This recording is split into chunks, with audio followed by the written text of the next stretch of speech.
Alright, greetings again. Welcome back to United Dreamland, and a nice happy Valentine's Day from the one, the only Valentine, Patrick of Euphoria. Patriclus de Euphoric, which is not a translation to anything, which is weird, because I feel like I used to know Spanish. I mean, I lived in New Mexico for a little while, which really doesn't mean shit. I mean, most people are fucking white out there anyway. I mean, that's like saying, like, I'm not racist, I have a black friend. You know, I don't know why I'm saying that. I mean, I'm just wanting everybody to know, you know, happy Valentine's Day before I jump right into this, you know, which is, I mean, it's a good thing. It's also a good thing you can listen to me on the go, because I know a lot of guys and gals maybe are out there looking for that, you know, special something, for that special someone, so we can all feel specially spoiled.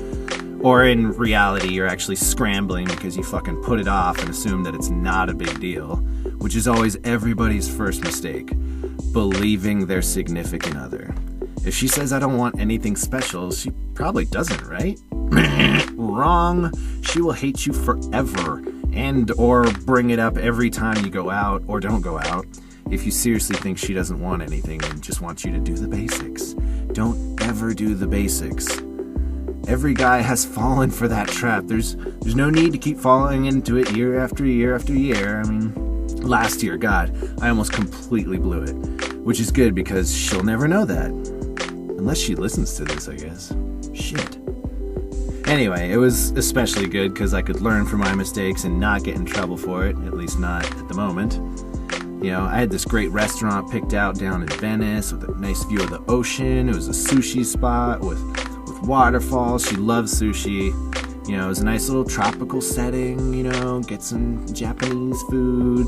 It was amazing. Wait, is sushi Japanese? God, I gotta stop thinking out loud. But then after that, we hit this club that I had, you know, picked out. It's a cool spot. It was close by.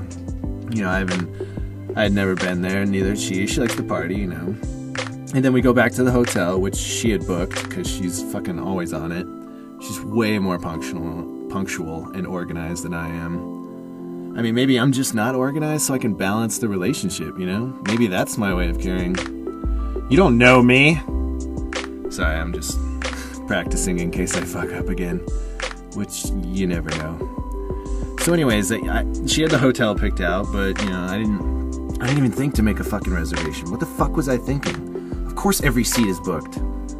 Of course, you know, I even offered my phone number to some of these places in case the reservation was canceled and then they could hit me up, you know. None of them accepted my phone number, but I did offer, you know. That's something. It's the thought that counts, right? When I explain this story, this tragic Valentine's story, that's what will happen. Wrong. I mean, now there are services where you can actually buy someone else's reservation, which is a little fucked up. I mean, having to pay to get into a restaurant in general is fucked up, but it's really fucked up that you can buy out someone's, you know, hard-earned reservation. I mean, granted, it doesn't take a lot to pick up a phone and be like, table for 2 at 8 p.m. this Valentine's Day, you know what I mean? Which sucks, because I'm kind of calling out all these dudes that couldn't even fucking pick up a phone and do that, which I've been one of those people, you know, but it sucked, you know? So I scrambled, you know, like we all have done. I went and checked out the club, reservation only, and they're booked up as well. Fuck my life, right? I mean, luckily scrambling found me a decent restaurant by the Venice canals, which if you haven't checked out, I highly recommend getting really stoned and checking that out. Really stoned, though. And also remember, I live in California, not Venice. So the canals are actually off Venice Beach. I mean, that would be cool, but you could still get stoned and do that, I guess. You can get stoned and do whatever the hell you want. Just get stoned and keep listening to my podcast. That's all I care about. So all this had me like a little stressed out, you know, a little upset, but mostly just dumbfounded and curious. I mean, what is it exactly that my lover wants, you know? It's really just want to be surprised. I mean, I assume, you know. I decided to pick the brain of a new friend that I made. Let's just call her Christina. Wait, shit, that's her real name. Sorry, Christina. Let's call you Gertrude or something anyway, just for the fuck of it. I I mean, I tend to pick female brains like Gertrude a lot in order to help my relationship or help me plot my schemes, by which I mean things like surprises for special occasions, things of that nature, because I've never been able to surprise her with anything, like ever. She always manages to guess it. Never give someone an option to guess it, because they're only going to guess 2 better things and then guess yours. And that sucks, because then this was her 3rd option. I gave her the bronze medal of Valentine's Day ideas. So never, just don't even let that happen, especially if they're good at guessing, That's why I always gotta, work around with other people so I can make it a surprise, which still doesn't happen. This year, I got her, we were gonna go see Breakfast at Tiffany's at movie theater, But I got this because earlier she made it seem like she didn't want to do something like that, so I had planned something else. I've planned 3 different things and then a backup thing, so that way I'm never fucked. Note to self, guys. Write that shit down. Have a backup plan, and then have a backup plan for your backup plan. You can never research something too much, but you also can't swim by just reading a book about it either. Eventually you gotta get wet. No pun intended.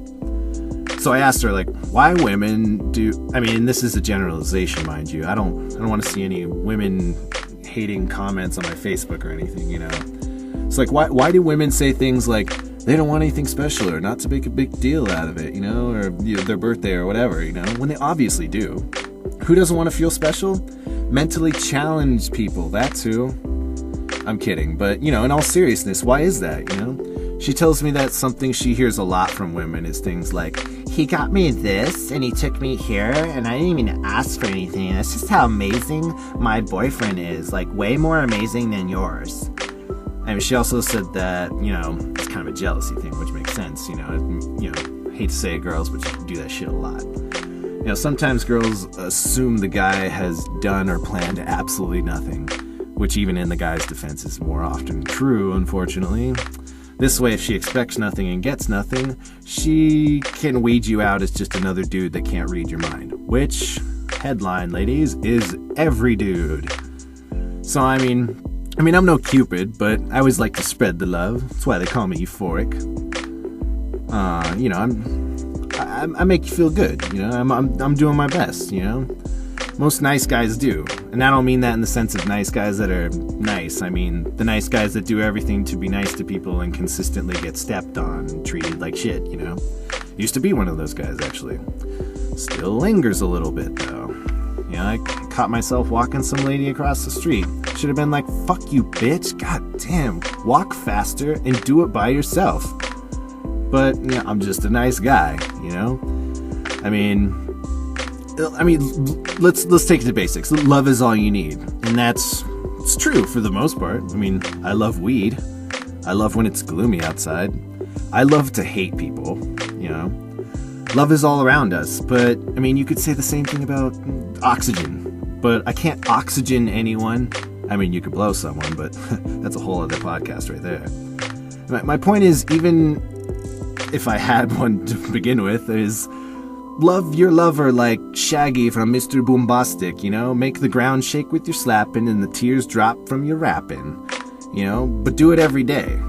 Every day is Valentine's Day. Because honestly, if you do your homework and look it up, Valentine's Day is fucking weird. There's still shrouded in mystery, Nobody really knows what, why, or how we do this shit.